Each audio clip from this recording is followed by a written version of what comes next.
Welcome to A Corporate Time with Tom and Dan. I'm Tom. I am Dan.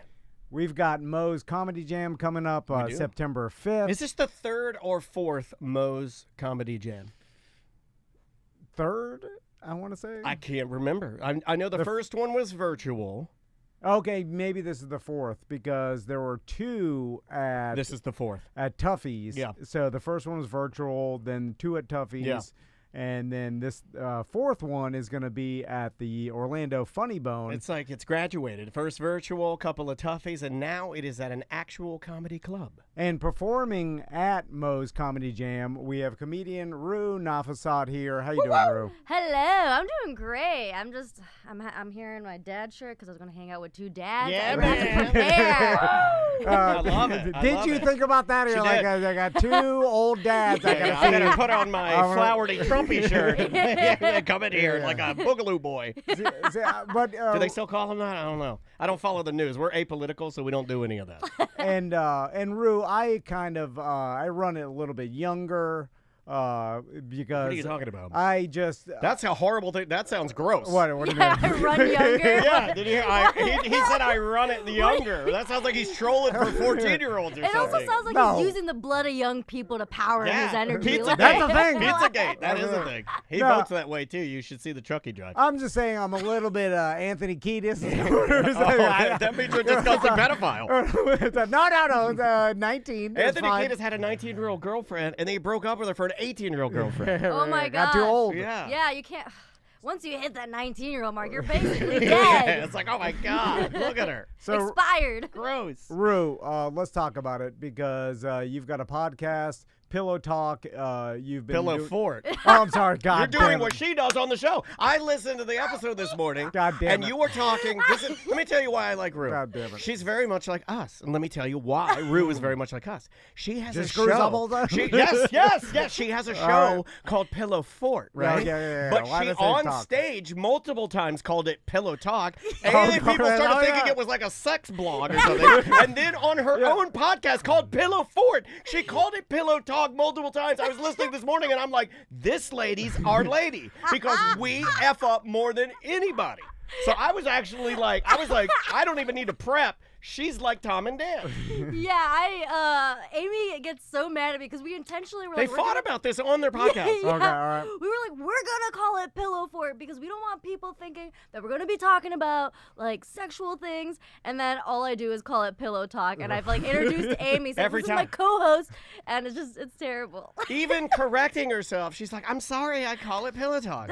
They're like, stop saying that. She's like, I can't. Like, it's like she couldn't not say it. You might as well change it to Pillow Talk now. Well, no, now it's a bit. Now I have to, like, what if it sells better? I don't know. Sex does sell. Sex it does. sells. We did start talking about boobs in the most non-sexual okay. way. What about boobs? Can be boobs? non-sexual. They can. Have you seen this thing now?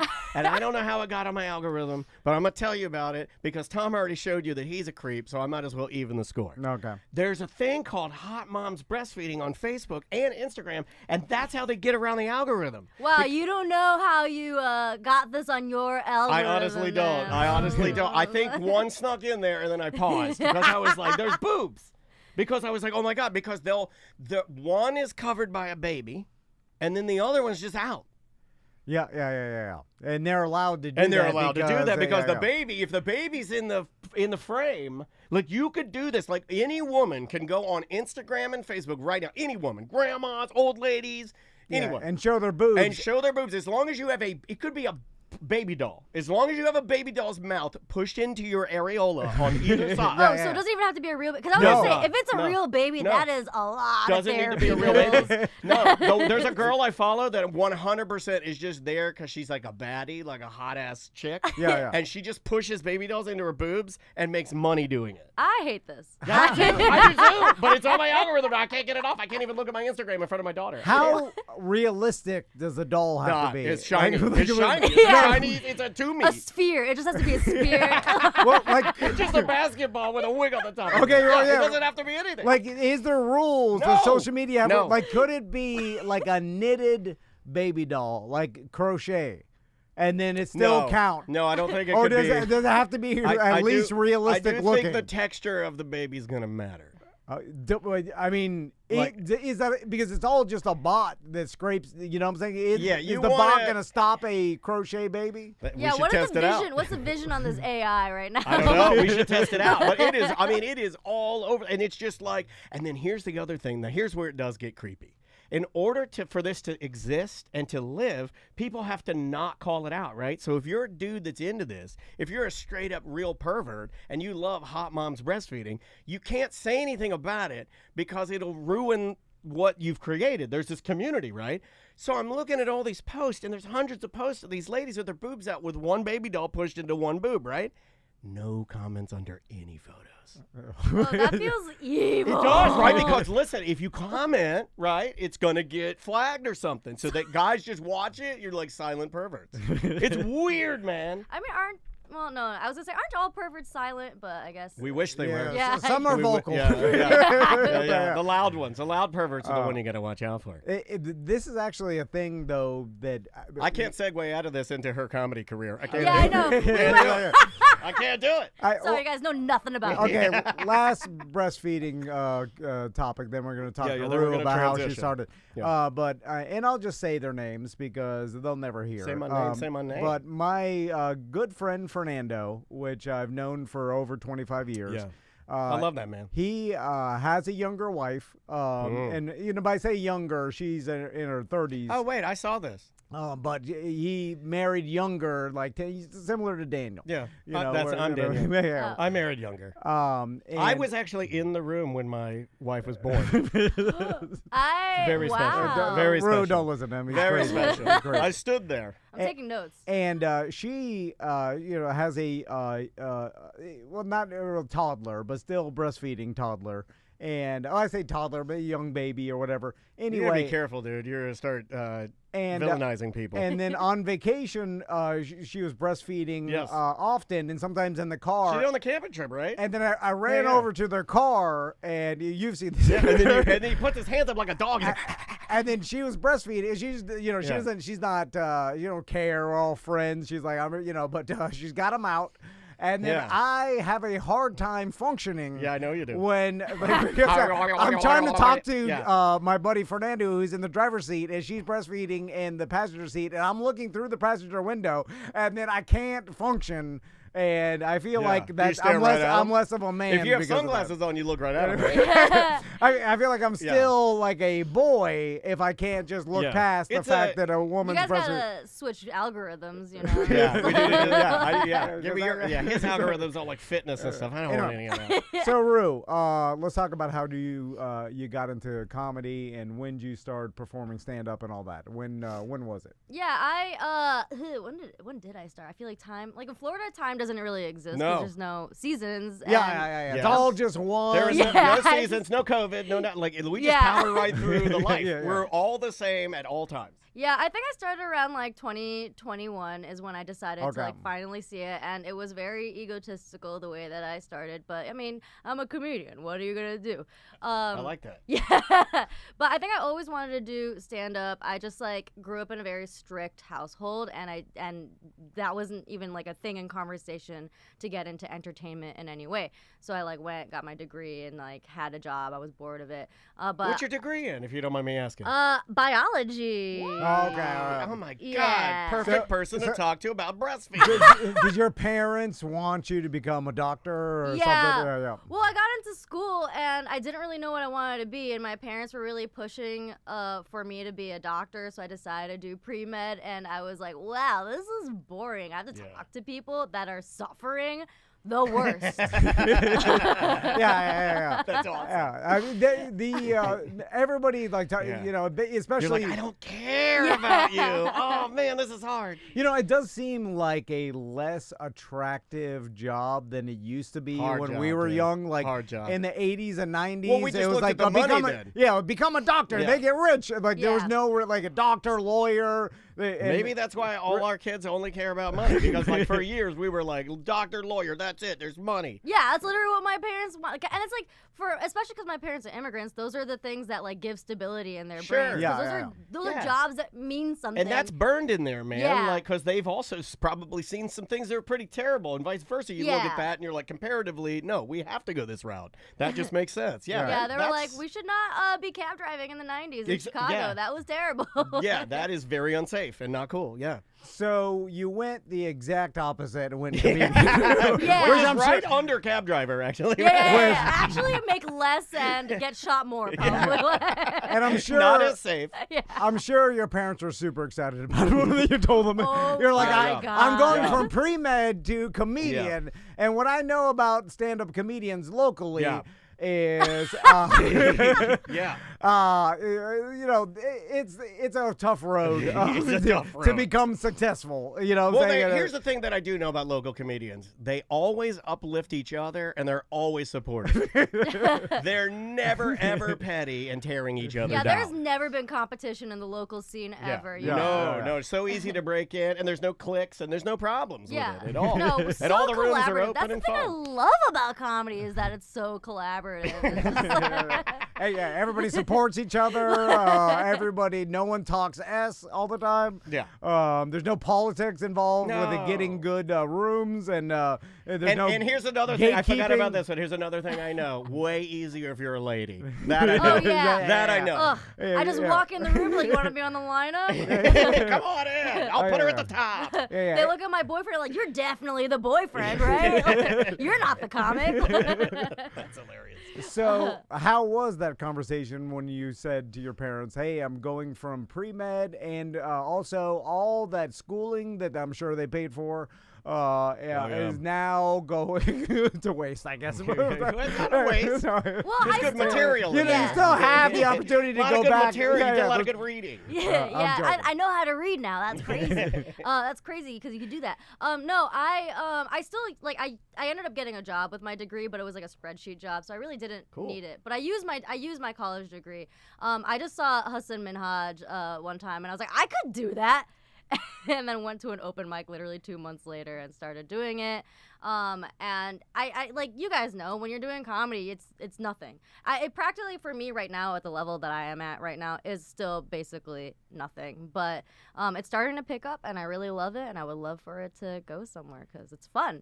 Well, people have good things to say about you. I think your energy is good, and we've had multiple people like say, "Oh, you got to get her on the show." And Ross is a big believer in you, and yeah, it's cool. It's like I like our local comedians and the fact that we get to chat with them. It's cool. What's scary? What's the plan 2024? Is it still the same as it was 15 years ago, which is just grind, hit the open mics, start making a name for yourself, Go out on the road with somebody, perform in front of as many audiences as possible just to get the reps? I think it's still that, but you, on top of that, have to, like, branding is a big thing. Okay. You know, you have to have, like, if you're going to be a comedian now, you have to care about your social media presence as much as it sucks. Because, like, the algorithm's constantly changing. There's no, like, science to it. You just have to, like, keep putting stuff out there, I feel like, and be persistent about it so someone notices you. And I think some people get really lucky with that, where they're a year into comedy and then blow up and are now, like, touring and headlining wherever they want. And there's a lot of older comedians that might have an opinion on that. But, hey, you get your audience where you get your audience, right? Being a headliner means you could bring people into a club. Right. But yeah, I think you still, like, for a lot of people, you're just kind of doing everything that works, right? You still tour, you still meet people that have been in the game for a while, you learn from them. But on top of that, you have to care about how other people perceive you and have your social media presence out there and just try your best, I guess. Yeah. There is so much, like, gamble involved in it. Yeah. Where it's like, you know what to do, but whether or not you get the opportunity, and then when you get the opportunity, what you can do with it, taking advantage of it. Yeah. Because I do feel like being a good writer is part of it too. Is like being able to constantly write, and I feel like as a new stand-up, like maybe even setting some like writing time every day just to get the like working out. Yeah, it's like work. Yeah, it is. Do you like do working that? out. Do you like what's your writing process like? Because it's something I'm fascinated with. A lot of people, like how everybody's different. Like one of the things that's most weird to me is like, do you write digitally or do you write like old school, pen or pencil on paper? Like how do you do it? I feel like I have to write it old school, pen and paper. Me too. But like before it even gets on pen and paper, I just kind of like mess around with a premise or a concept on stage and like try different ways to say it first before I feel like I could write it on pen and paper. And it helps because I host a regular show that I produce, so I just a lot of times during my like they're gonna see me every single time I do this show. I might as well try to do new material while I'm on there. Right. And that's most of my process, just like trying out new material when I'm on stage as a host set, and then writing it down on pen and paper and refining it from there. Right on. Plug your show. When's your show? So I currently have a show at 12 Talons in the Milk District. Oh, nice. I know exactly where that's at. Yeah, it's on the second and fourth Wednesdays of the month. Super great. The beer is great. It's a relatively new location, and it's just a good vibe. I think they just partnered with our buddies over at Tactical and did like a beer collab. Oh, really? Yeah, those guys. The beer guys are supportive too. They like working with each other and doing stuff like that. Rue, Daniel told me that you recently took swim lessons to learn how to swim. Yeah, how'd you know that? Well, I listened to your podcast. I really enjoyed it. And then you were talking about that. I wrote it down because we like to do research before our guests come in, which is something people don't do anymore. Yeah, and I'm going to brag about that a little bit. But then I was like, that's got to be crazy because, like, I remember my grandma taking driving lessons when she was, like, older, and it was harder. And she told me that. She's like, don't wait. I waited. It's hard. Is it harder taking swim lessons? Do you know how to swim or not? Or I mean, that's a dumb question, maybe. I did take swim lessons. I took it at like the local park badass. district. That's balls, dude. You're brave. Well, yeah, because I live in an area that's surrounded by water. Smart. I'm gonna drown. And as an adult, it's like the smartest thing I've ever heard somebody that's not from Florida do is like, well, I'm here now. I'm gonna learn how to swim. Like, I've never heard anybody do that. In fact, I have friends that don't know how to swim. Where'd you grow up, Rue? I grew up right outside of Chicago. Okay. Right on. Yeah, I know. It's funny, right? I grew up in Chicago, and I come down to do comedy. Isn't that weird? Yeah, but I mean, like, I love it here, and yes, I agree with your swim. So you never learned how to swim growing up? I think my mom really wanted me to learn, but, like, when I was younger, I'm the oldest child, so we used to move around a lot until they finally got a house in the suburbs, and by that time, I felt like my parents are more religious, and I was like, I don't want to wear like a full body suit thing. Right. Yeah. And then like as we kept going, a lot of the lifeguards were classmates, and I didn't want to deal with that. That felt embarrassing at that time. Totally. But now I'm an adult, and I don't really give a crap about what other people say. So me and my one other friend, we decided to take swim lessons to try it out. And for me, how much do you not like? If you jumped into a deep end of a pool, would you drown or can you tread water? Like how? Do people what are we I don't know about people here? that don't know how to swim know how to even articulate that question. Yeah, right? I feel because there's levels. There's a spectrum of not swimming. It's either nothing. I mean, I've seen the videos of people like they fall in the water and they just literally sink and they're dying. You know what I'm saying? And then there's people that are like, they can tread water, but they can't like freestyle swim. My favorite are the people that just start thrashing. I love thrashers. That's what you should do is thrash. Yeah, right? you gotta thrash, go crazy, gas out. No, I can't. I don't think I could tread water, but I feel like I could like panic swim away if I. Yeah, you're in good shape. Like you're like not humongous or anything. You know, like I feel like you could just because you look regular, that's insulting to other people, isn't it? Because you look regular, I think you could swim to the side. But like I've always remember like Akeem Woods when he said he couldn't swim. I was like, well, wait a minute. A lot of our comedian friends don't know how to swim. We should do. What if we did? What if we lined up all Orlando comedians and did a swim off? Okay. The Tom and Dad Orlando Comedian Swim Championships. Yeah, I'm not being racist, but they do have all something in common. They are darker. I'm not going to say it. There are darker comedians. I'll let you guess what it is. No, but would you sink and die immediately, or can you at least save your own life? Like, how bad if not being able to swim? If I could get to land in, I don't know, maybe like 2 minutes, maybe I'll live. If not, if I'm out in the open water, shit, I'm dead. Oh, God. I think you could float on your back. Oh yeah, I could. Floating was really easy. I think, and especially as women, I think women float easier than men. Well, I mean, this isn't an insult, but they have higher fat content, right? Yeah. Yes, We got boobs. That's why I float better than Tom. You probably sink pretty good now because you're lean now. Yeah, I guess. I bet you sink better now. Yeah, I do. But it's weird because I've been swimming so long that I can't even comprehend. Oh, you're just bragging in front. Well, that's mean to say. She's right here. No, but come on, man. If you started She just started swimming, and you're like, oh, I've been swimming so long. I just started my journey. No, but I've like people that like started swimming as babies, and then they can't even understand what not knowing how to swim even means, really. Yeah. I came out of my mother into a pool. Yeah. Ooh, No, I didn't. Like a water birth? No, I didn't. Oh. I didn't. I made that up. Like, I make up a lot of. I lie. I'm constantly lying. What? So after is this a continuing thing? You're gonna learn how to actually swim well, or you just wanted to learn to save your life in case you fell into water? I mean, yeah, I kind of want to learn to save my life in case I fell in water, especially because I have these like annoying friends that like to go outside on vacation. Yeah. He's one of those guys. Well, like full itinerary, no rest. Oh yeah. We're hiking to the top of the mountain, and then we're gonna swim, and then we're gonna swim down the mountain. Well, we're there to experience life, not to sit around and do nothing. Yeah, some of us like to sit around and get effed up. Yeah, give me a beer and a cigarette. Exactly. Some of us like to smoke cigarettes, like vapes. If you go on vacation, Have you had a vape? It's wonderful. Yeah, of course you could do it, but you could vape No, out I mean in nicotine, the big rig. Yeah, We're blowing plumes, fat plumes. You do that as you're on your hike in the morning. I do that when we go out hiking. I'm high as balls.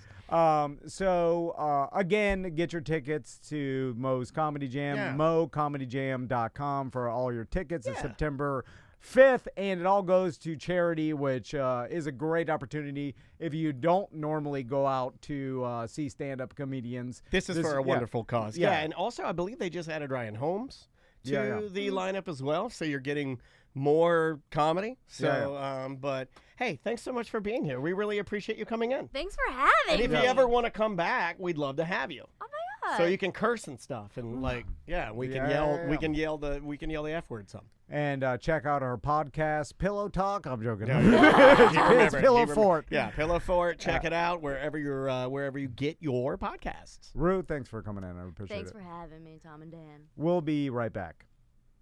Awesome. Perfect. We're still on Twitch and YouTube, but was that okay? Yeah, that was fun. Awesome. I think that was pretty darn good. I had a good time. Well done. Well, it was all you, man. Thanks so much for doing it. Well, thanks for having me. Thanks for bringing up the swimming Oh, and the pillow talk. Well, those are very big parts of my life right now. well, that's good. We had to have some, some good talking points that aren't just like, so, what's a Roo show like? What's your comedy like? Yeah, I hate it's like, what is your style of comedy? It's like, I don't know. Yeah. Funny? I just say funny. I'm funny. Trying. Next time someone asks you that question, be like, what kind of question is that? Like, how am I supposed to answer that? You know better. Like, I want to yell at what as a host did you think you were going to get out of that question? Like, what kind of a style of comedy? Oh, shit, let me save this. Where's that goatee? Monday 1? Lazy as shit. Is that Monday 1? Monday 1, yeah. Monday 1. Cool. Well, thank you again, and I guess we'll see you the night of. Yeah, see you the night of. I'm super excited for that. It's going to be super fun. We're at all of these, but Ross has been singing your praises for a minute, and I have yet to see your set, so I'm excited. Oh boy, I gotta bring in the A material. You'll be fine.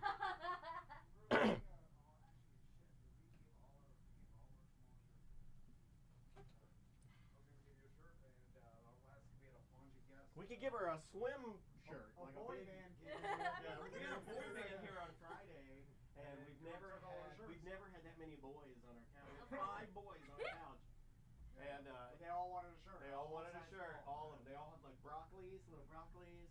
Oh my god, like the hair? Yeah, Like they the look perms? Yeah, the perms, and they're little singers with the little rosy cheeks, and they're doing all the moves and stuff. Yeah, it's pretty cool. Oh my gosh, you guys got like some really cool guests coming up. It's pretty good. We're very blessed and lucky guys. Yeah, I really like your studio. Oh, thanks. It's really nice. Thank you. If there's nothing else you need from me. Yeah, that's it. I think we're We are good to go. We appreciate your time. We will. I'm sure we'll talk to you again. Hey, if you ever have anything to plug or whatever, reach out because we always have time to fill. Okay. And it's fun to have people come by, and your energy's great. So Awesome. we I'm down. really appreciate it. This might be too soon, but on the 14th I'm opening for Chris Kattan. Yo, that's awesome. But that might be too soon. We'll wait it out. Maybe the next episode. Let me know. Cool. Awesome. Cheers. Have a good rest of your day. You too. All right, buddy. Got that saved. That was good. I wish the guys were as yes-and as she was. She'll roll. I can talk about anything with her. Interesting, Shred Bear. He says his toddler has been in swim lessons. I've seen a many spectrum of people and kids come through. Yeah, you'll see all kinds of ages of people. Learning to swim is pretty fucking important. I like her her attitude with it around here. It makes sense. All right, buddy. Are we finishing that spot? Yeah. We'll talk about that yacht, that super yacht that sank. You want to get the details for that? 18. We need 18 minutes. Let me get that. Although, if you think about it, how often as an adult do you accidentally fall into water? Well, it would just be. I think it has nothing to do with that. It has everything to do with. No, it's just confidence around it. Of course, it's never the. It's not it's the falling what if. in that I'm ever worried about. It's being just nervous if you do fall. It's just being on a boat. Like it would change how I feel about being on a boat because now I have a skill. Like Well, the boat sinks. It was interesting. We talk about this. It's crazy to think about people that get on boats and don't know how to swim. Yeah. Like so their if this thing experience, sinks, you're dead. Their it's experience almost is like a different plane. than mine. Yeah, their experience is different than mine. Although, right? if you did have a flotation device, you'd be fine. All right.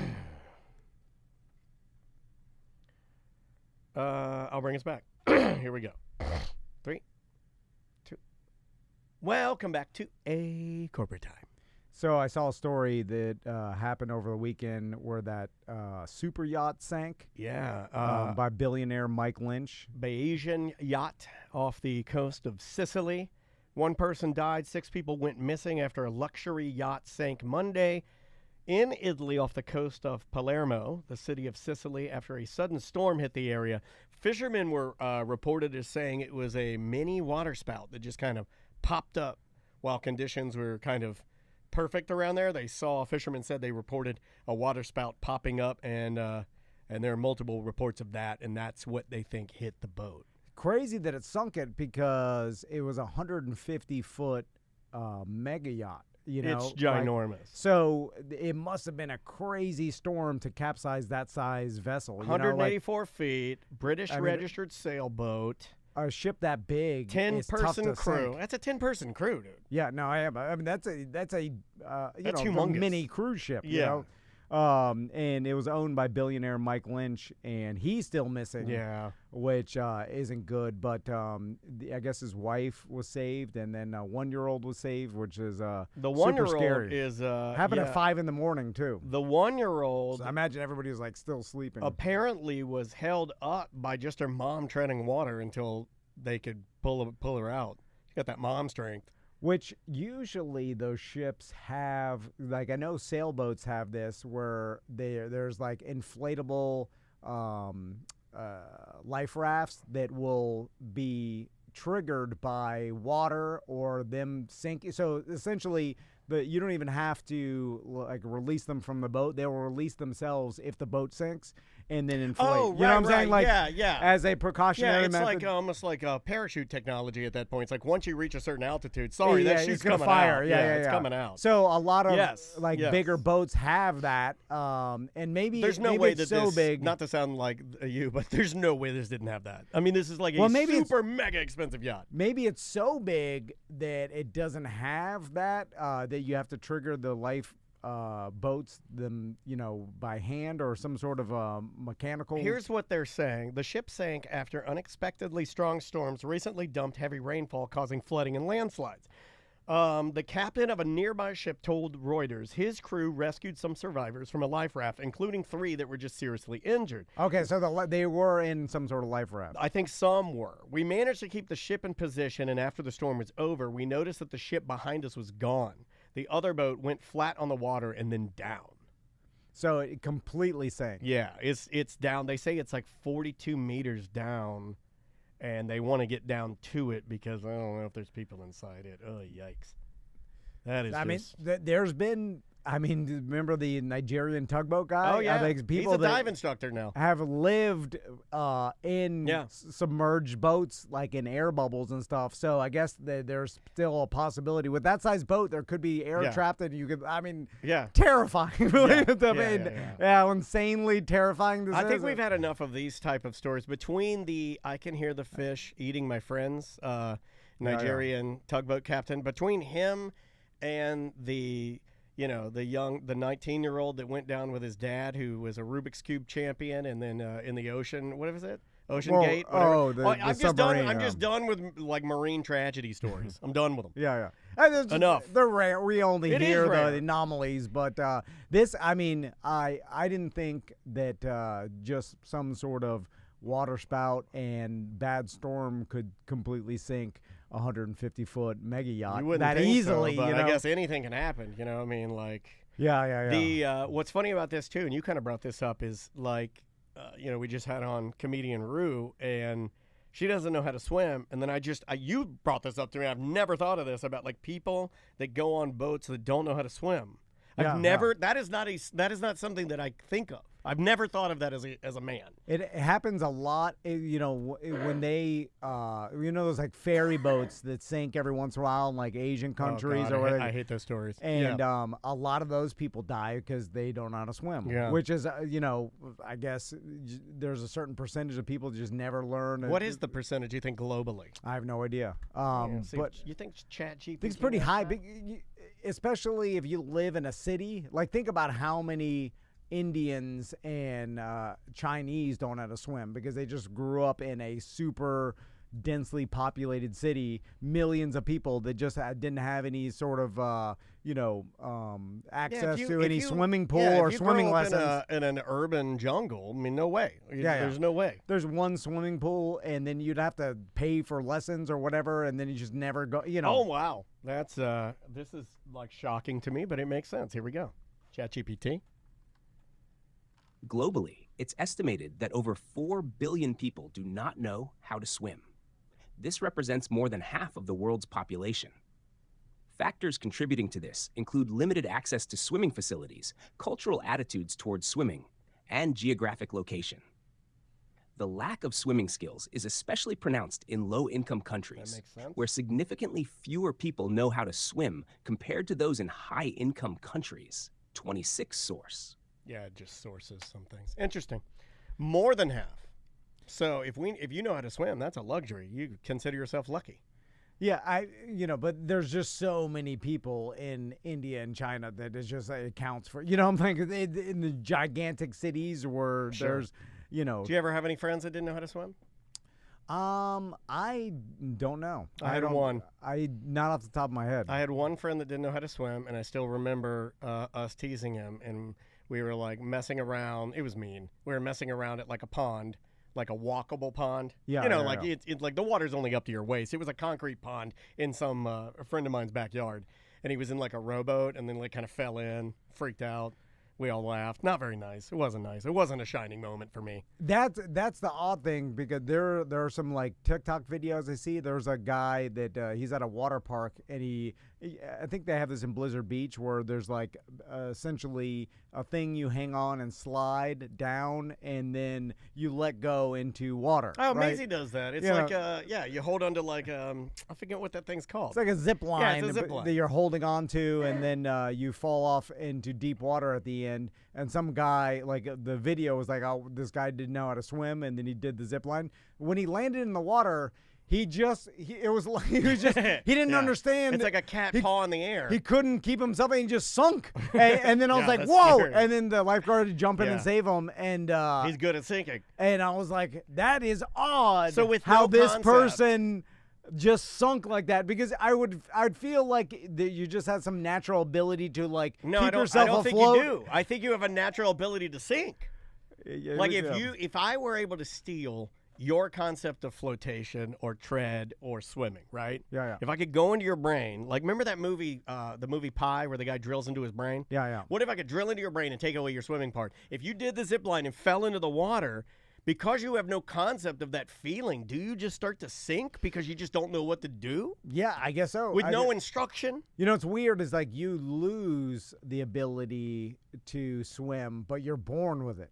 Like when newborns are born, like right off the bat, you could throw them in water, and they go for it. And they'll instinctually flip over, like amniotic fluid type stuff. Yeah, like floating in your mama. Well, not even that. It's just the survival instinct is to turn. That's why they start like with such young kids, with teaching them how to float on their back to save their lives or whatever. That. Like they'll do that immediately after birth, just because they have some sort of ingrained survival instinct to flip over. But that will be lost after a certain period of time if you don't have any experience with water. But I imagine as humans we evolved to survive different situations and swim, in the natural. I mean, you grew up in the jungle or whatever. Like you're gonna learn how to swim. What are the quick. other things though that adults wait to learn, like driving, swimming?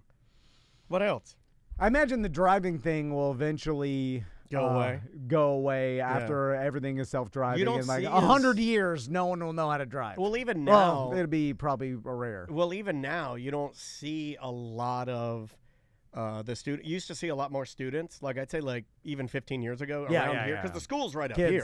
It's right up here in Colonial. Yeah, you used to see a lot of younger people taking the classes privately because either they wanted to get their license earlier, which is it used to be a thing. You were clamoring for your license. You just had to get it. But I don't think that's a thing. That kids don't get as excited anymore. It's like really not a thing. Well, because you have other options, and people always want to put on like, oh, this generation's different than mine. Yeah, well, of course it is, because we live in a different time of the world. Like, so if we had the ability to just call Uber on our cell phone, our generation, probably a lot of people wouldn't get their driver's license as quickly as we did. Well, it was a necessity for us, so we had to do it. But what do we value independently as much anymore? I don't think kids value their independence as much as we did.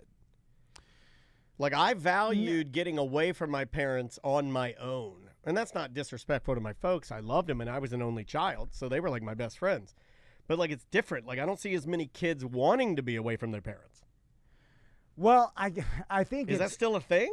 Yeah, well, I think everybody's different in the way they're born. Like, I imagine Maisie, as soon as she turns 18, she's out. She's already independent now. Yeah, she's already independent now. Like, Tommy will be with me until his 30s. I want that. I want that. We'll be hanging out and working for my company. Having a snack in the basement. Yeah. I'll be like, it's just, it's just the way he's wired. You know what I'm saying? Like, I'm certain. And if I had a son, I would want him to stay with me until his hair started falling out, and then he can leave. Like, it's the same thing with we were forced to leave our house and ride bikes to see our friends. My sons and Maisie and they see their friends virtually all the time on Roblox or whatever, FaceTime. So it's like they see their cousins and friends all the time. They were like, my sons play Roblox with all my friends' and like they see their cousins almost every day through Roblox and stuff. So there's no need to get on your bicycle and ride down the street to your buddy's house because they see their friends now on I wonder if there'll be more, like, what will be the swimming for kids? You know what I mean? Like, Rue's relatively young. She's 29, learning to swim. Like, what will be like Maisie at 29? I should have done this. I should have learned this. I wonder what it'll be. Well, she, like Rue was talking about, like, she didn't learn how to swim. She was embarrassed because I guess her parents make her, like, put on full... Well, yeah, culturally, she may have had to wear, ninja outfit. No offense. No, I'm taking it. I'm just describing. How else am I supposed to describe it? Black pajamas? I don't know. Also, I'd say ninjas are pretty cool. You gave it a positive. Black pajamas is disrespectful. Ninjas are cool. Ninjas are cool. And anyway, so she didn't want to do that. Yeah.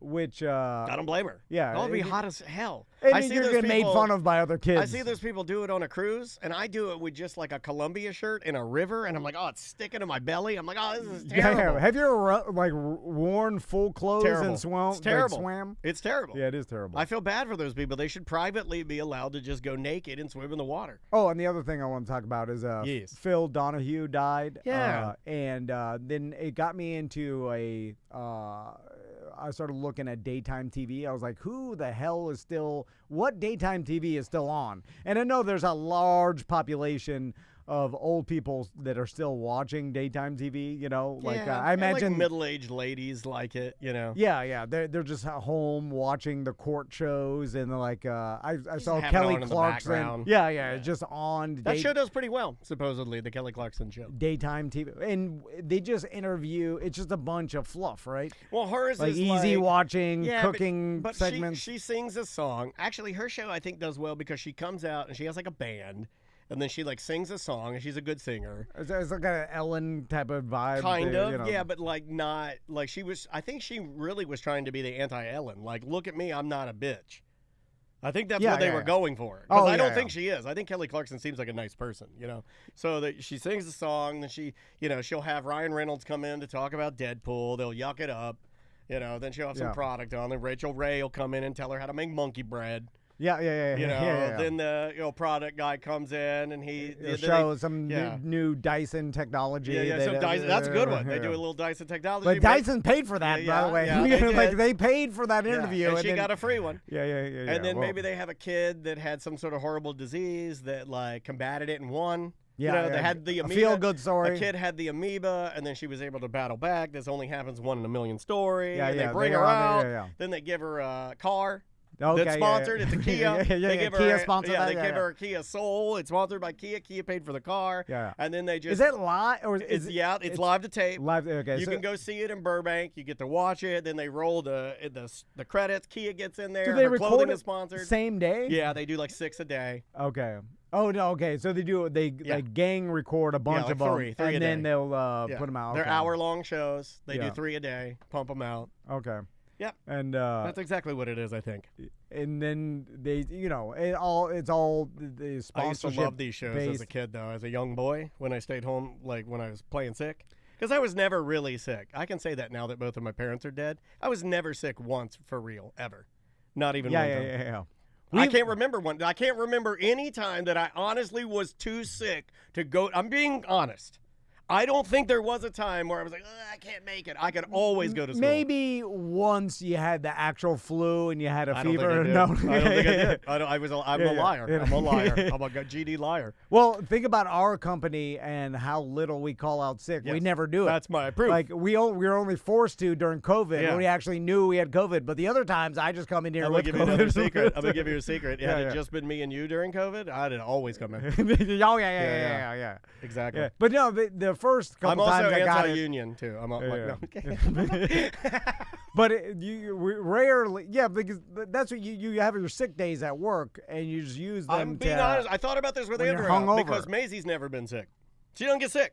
So I'm just doing the math. I don't think I was ever really sick. Now, I would want to stay home and watch Price is Right.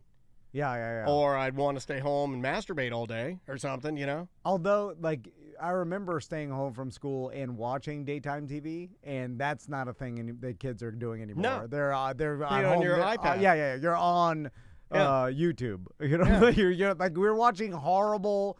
It almost made it not that good to stay home because there was. But we didn't know. Price is Right. Well, and comparatively now, I would agree with you, but at the time, I was salivating for Price is Right. I wanted it so bad. I was like, oh, this is so good. Yeah, anything but school. Dude, pizza rolls, heating up some pizza rolls. Yeah. I'd reach down in there. I'd also try to hide the bag on the bottom so my mom wouldn't see that I was eating pizza rolls, because if I was sick in the Dennis household, it's ginger ale and saltine premium crackers. That's all you're getting, homie. You're not getting any spicy Italian marinara. You're not getting any of that. Think about how good kids have it nowadays. Oh, yeah. They stay home from school. They have unlimited porn. They have unlimited entertainment. I might have killed myself one day. What happened? He jacked it to death. He killed himself. I think about it sometimes. I'm like, man, if I ever do get the flu or whatever, like I could finally catch up. I've been wanting to watch the rest of Receiver. I've got a bunch of Hard Knocks. Receiver's good, dude. Like, Receiver, you gotta watch that. It's good. It's getting too far. You gotta like, watch the Simone Biles. It's really good. Yeah, dude. yeah. There's so many things that I want to watch, but I don't have a block of time. Like the only time I get to really binge watch TV is when I'm like, I actually have the flu. I can't do it. Yeah. If it's normal. Also, like I guilt can't sets take in too. Yeah. I can't take 4 hours to watch all these shows. There's no way I'm going to do that not having the flu. I need the flu to do that. Like I remember like budgeting my pizza rolls, budgeting the porn sites I would go to, or the magazines I would look at. You know, like I'd immediately, my mom and dad would be at work. I'd immediately reach under my bed and get out my Playboy Barbie Twins edition, and also my Anna Nicole Smith, and I'd have them at the ready. You know, it's funny. I am just a little bit younger than you. Mm-hmm. I never had a porn magazine. Yeah, well, I've seen them. I'm a classic boy. But like I never I'm a bit of owned an one. old soul. Like because I was born. I would do magazines now if I could. I'm an old soul. Like I had in like 8th grade, the internet came out. Like you 9th lucky grade. son of a bitch. So like right at the time, like I had Sublime Thumbs. Oh, and, that was like, the greatest site. Although I didn't have a computer in my room until my senior year. The gateways in the family room. Yeah. I never got to look. And then I had like I found like VHS tapes and stuff like that. Yeah, I found my dad's VHS. I They found my were dad's weird. magazine. Yeah, they were weird. I also remember, like, I can remember being on our computer in my room. Like, the door was not allowed to be shut, but it could be cracked. Oh, okay. So I remember having the So door. you had rules. Oh, dude, I had a ton of rules. I had and no rules. I remember the door was cracked, and there was about an inch of light coming in there, and my back would be directly to the door, like in line with my back. Like the door to my room was like, you open the door, you're directly looking at my back, and then the monitor is directly in front of me. So I can remember playing a very dangerous game of going to Sublime Thumbs, clicking on a picture that would have to load in like inches. It would load like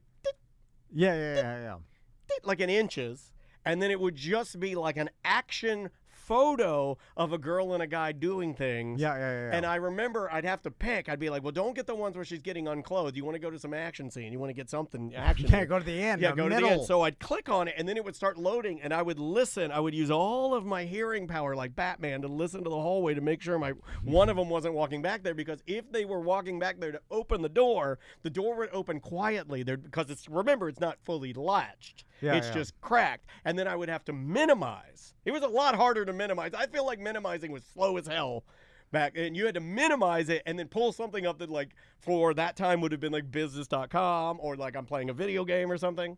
It's a very dangerous game I was playing. Are young boys still watching porno like we're watching it? Do they go to all the tube sites and just scroll through categories they like? And then we should have asked the boy band that was in here. We had 5 boys on our couch, and we could have said, like, we want to get into the mind of young boys. Yeah, I just want to know about the porn you're watching. I don't know. Who can I ask about that? I don't know. You could never ask about that. You'd have to have another boy ask. I need to find a 22-year-old. Oh, I know who can do 21. Who's the guy that also always infiltrates? Shaquille O'Neal. He could ask the boys what they, because he's always pretended to be a young boy online, right? How are old men watching porn? Like 80-year-olds? You know what I'm saying? That's a let's great say question. 70. Like Tony Palmihani. Okay, we need to ask him. We need to ask him. Call him up and how do you watch porn? I don't think he does. Oh, he watches it. No, I think he's horny. I think one day you wake up and you're gay. Seriously, old men. One day you wake up and you just go. It's like asexual. I think old men. You wake up one day and you're like, oh, what? Sex doesn't matter anymore. No, it still matters. No, he's horny. He's horny. He watches porn. I want to know how he does it. He's never going to tell you. Because He's never going to tell you. Before my pop-up died, I wanted to show him what. Oh, you should have showed it to him as he was dying. His computer. Probably keep him alive. You probably keep him alive. His computer, because he was horny, and then when I was cleaning out his house, I found some photo shoots of some Everglades girl with some swamp. I do think I saw in my dad's history one time. I do think I saw my dad's history. I think it said bikini thong. Yeah. I think that's as spicy as my dad went to. I wanted to show him, there's unlimited porn videos that you could watch, and never got to show him. And is that your greatest regret? Do they know? Is I that your remember greatest Bubba. regret? You should go to his gravesite. Bubba used to tell us, like, You know we used to tell him, or like XNXX. We used to write it down. And you know what's super popular now? And he told us, he just clicked through the videos, like, You know what's super popular now on social media? We need to set up a video where it's like you, like, standing in front of your Pop-Pop's gravesite, and you're, like, looking down, and I'm videoing you, and you're telling him your greatest regret is that you never got to show him XNXX. And we video there. You put that on the social. People love it now. People love it when you do the setup, like you're crying. Like you're oh, they love it. The heart-wrenching, cringy videos. You're holding the headstone. And then I get 200,000 views. Oh. It's nothing. Yeah. I was just like, all right, I did that, and now I just can do something else. That is nothing. It's like, all right, what is that for? I don't know. No one knows. It's a nothing. All right, we will see you in a minute. Awesome. Good job, buddy. All right. And now That is 1 and 2. 1 and 2 Monday, and now we just how long did we do Tuesday with Crystal last week? 31, I think. Okay, so we need another 10. I'll tell you. Yeah, we can knock Let's it out just do right 10 minutes now of if you voicemail. want to. Yeah. Because I did the new stuff this morning. Let me pee real fast. I was really impressed with Rue, man. Ross was right. She's great. What's going on, Twitch?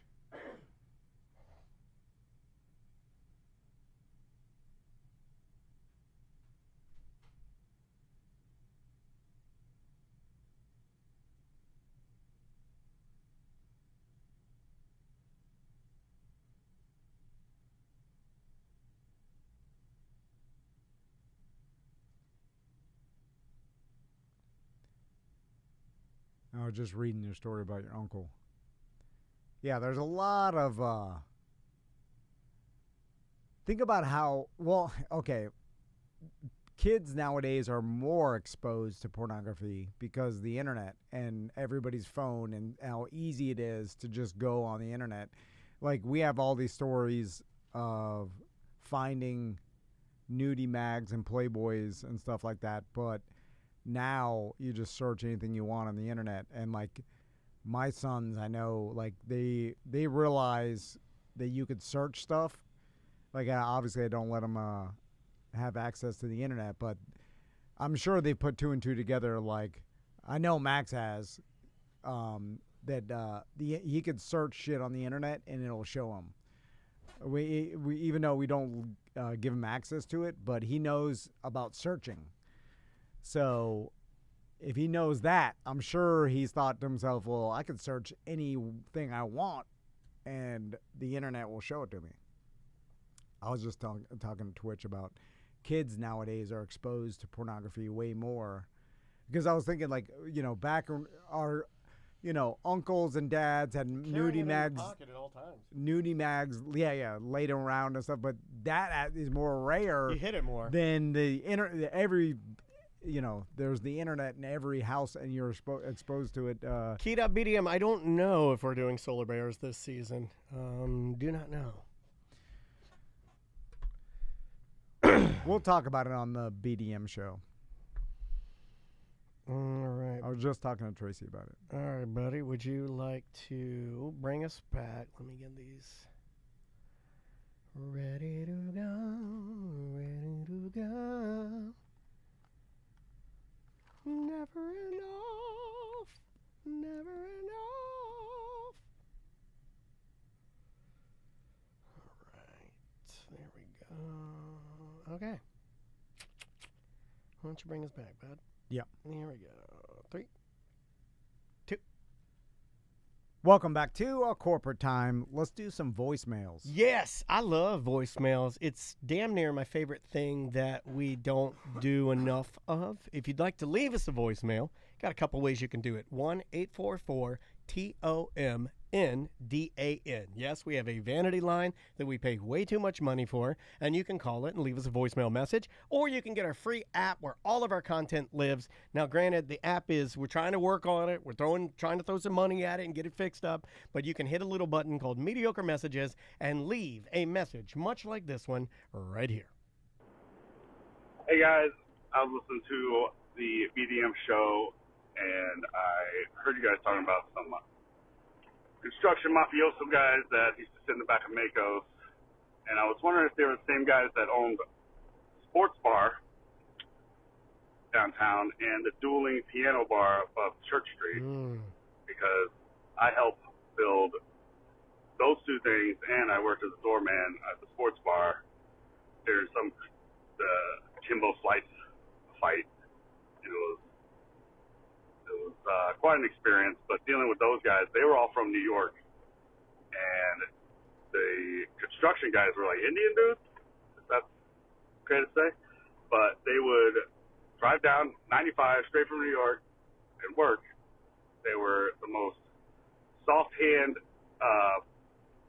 those dudes with like big asses who have to waddle with the biggest trucks.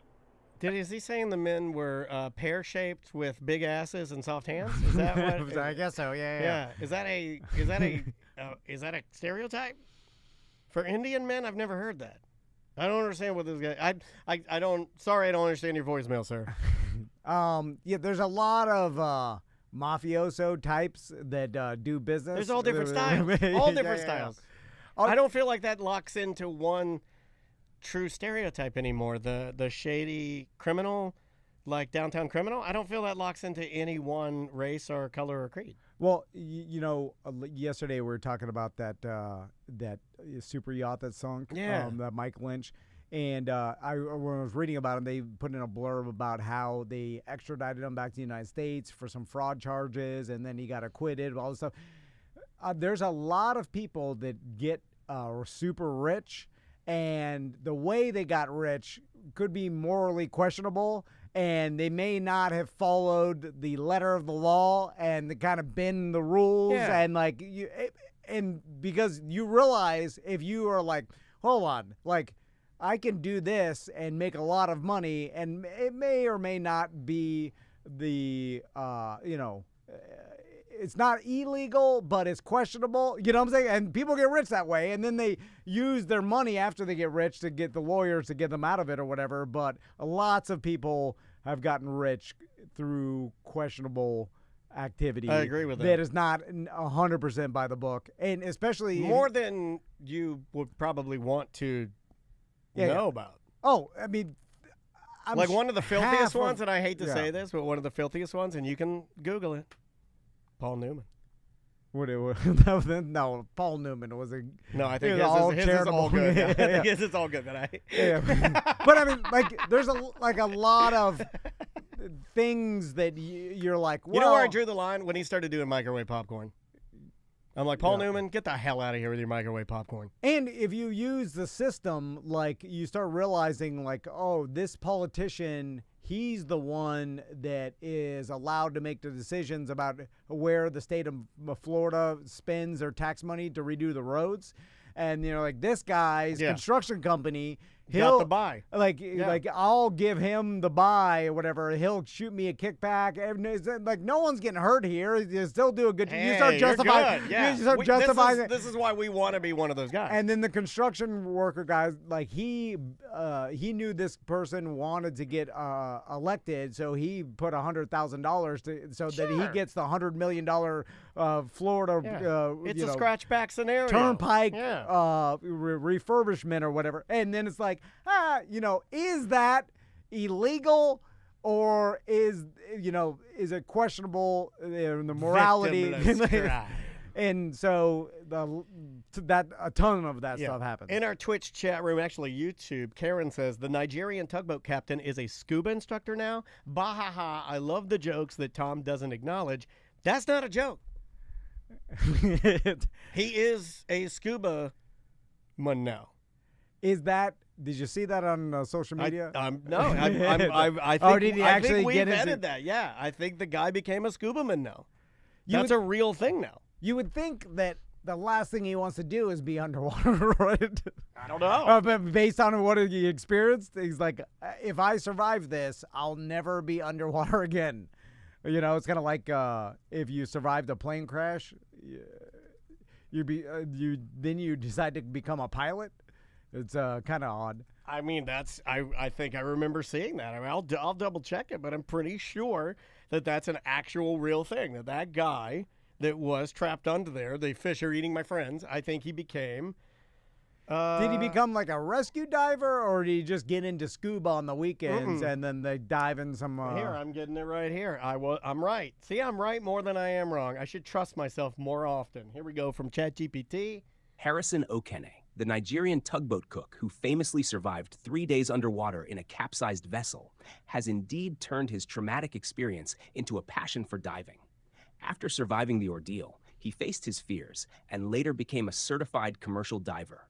He now enjoys diving and feels more comfortable and relaxed in the ocean environment, describing it as his World 33 source. Yeah, he says now that is my world. I'm supposed to be around there. That's my thing now.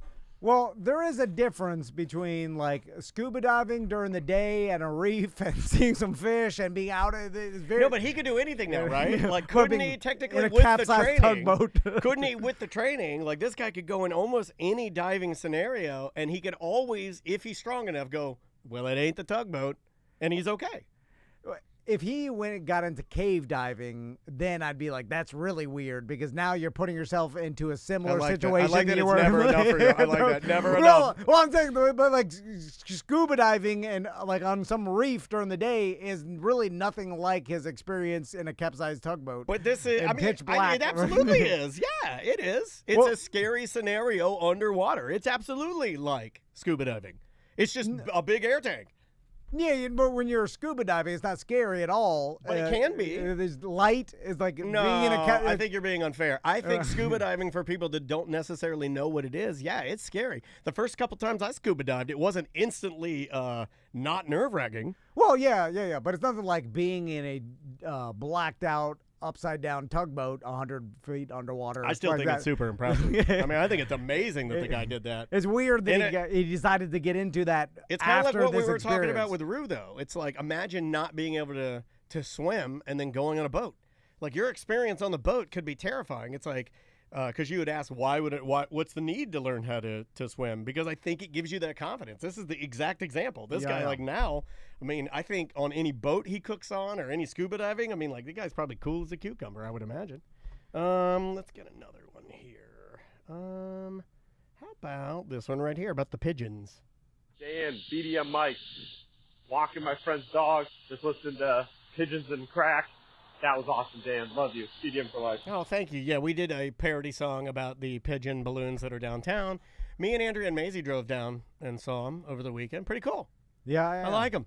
I like the pigeon balloons. Yeah. Again, it's still getting, back and forth on social media, and the fact that some people really hate it. They chose the perfect art installation because it's polarizing, and then people go to see it. So for, even though a lot of people think it's too expensive and the money should have been used for other things, it's like this, they allocated $20,000 of their budget to use towards art. And you could make the argument that they chose the best quote unquote art. They got their value. They got their value out of marketing to downtown Orlando. A lot more than $20K. Oh, yeah. They've got 6 figures worth of marketing just because of the polarization of these stupid pigeons. And yes, they are stupid, but they're out of all art could be considered stupid, right? Like it was all subjective, right? It's all subjective. It's just like, there's art everywhere. You look at it, it means whatever it means to the individual looking at it. But if some art can also market the city and bring people and get people talking about it, then that is above and beyond what it's even intended for, and that value is higher than the art that doesn't get talked Here's about. what I was shutting down a lot of people with saying. It's like, I've never seen more people suddenly start caring about downtown. Wasn't that the point? Yeah. None of you MFers cared about downtown at all. Just complain, yada, yada. We got these pigeons now, and now suddenly everybody, my mom, dad, uncle, everybody's got an opinion of downtown. Well, mission accomplished. Although I don't think it's going to have that dramatic of an effect, but it's something. It doesn't need to. Why does it need to have that dramatic of an effect? Yeah. I mean, for what it was worth, it's already it's already a home run. And then I think they just need to lower the rent prices or whatever, get I don't even know how. Church Street's never going to be what it was, but that they don't want it that way. Yeah, they wanted something different. Things, have their popularity and then they die off. Everything has that. It has a lifespan, and that Church Street's lifespan is now done. Yeah. And whether or not it comes back, I just don't think that I don't think there's a need for every place or like there to be a bunch of bars and restaurants all in one place like there used to be, because we don't live like that anymore. You go to the place you want to go on, that your phone tells you. Well, but also think about it. Like, our likes and dislikes are so segmented. Why wouldn't our places of participation be? Yeah. If you look at your algorithm compared to my algorithm, if you just lay that flat, isn't that just a map of where you and I are going to go during the weekends? And it's going to be different. Yeah. And then that's how all marketing is now going to work. It's like, oh, this guy's into this, market the place that, it's like, and everything is so individual now. But hey, if they want to do more pigeons, we're in for a couple pigeons. All right, let's try this one. Hey guys, it's Bubble Bath Billy. You guys have obviously been talking a lot about the Olympics lately, so I thought you might appreciate hearing that Dr. Dre apparently announced that he wants to try out for the archery event in the 2028 Olympics. And to validate or show that he thinks he's going to be good, he says, well, they shoot at 70 feet in the Olympics and I shoot at 90 feet. However, the problem is the Olympics shoots at 70 meters, not feet. So unless he just misspoke, which is possible, he's going to be in for a rude awakening when he figures that out. Anyways, thought you guys might get a kick out of that. See ya. I don't think Dr. Dre has ever misspoke. Ever. Is he a passionate... Never heard an archerman? An archer? Archer. You call an them archer. archers, right? Yeah. He's into archery. As weird. I'll look it up. I did not know. I'd never seen Dr. Dre doing anything.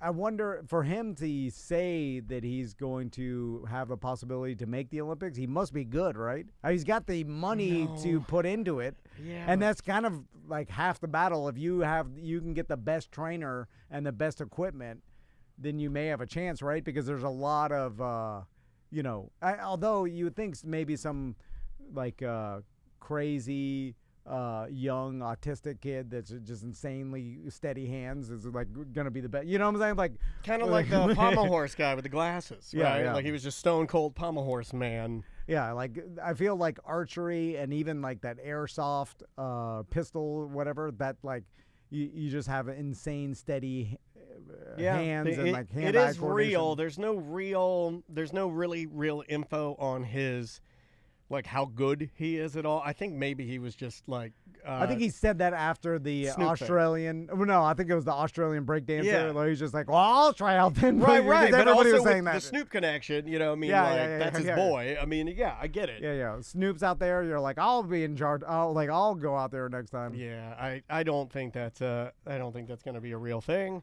Let's try this one right here. Yeah, BDM Neil here. I am actually at work. The echo in the bathroom sucks, but I just wanted to give you a call because I do live in the Panhandle now. I moved from Orlando with the family, and we live here in the Panhandle, and I have been to Ponce de Leon Springs up here, and there's actually a better one called Morrison Springs.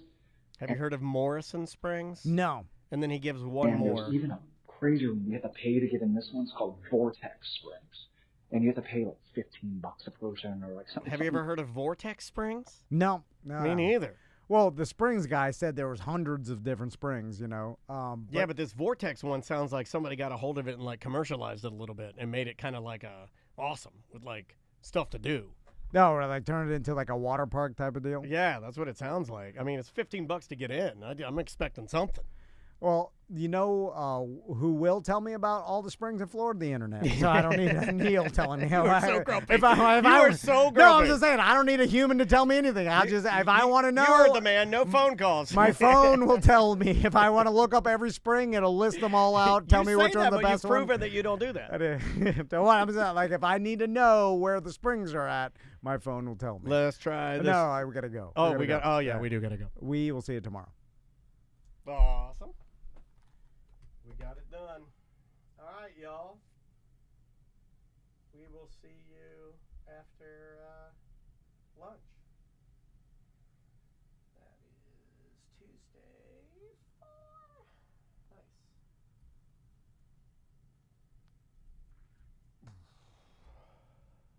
All right, y'all. You don't bother to call or message. Tom knows. I know. That's what I'm saying. Yeah. I'm Don't just worry fucking about it. around. Neil knows I'm fucking around. It's coming off a little real. the whole way, I'm like, oh, awesome. Let me Springs. I don't know where to go with it. I was like, I want to fuck around. All right, y'all. We'll see you over on the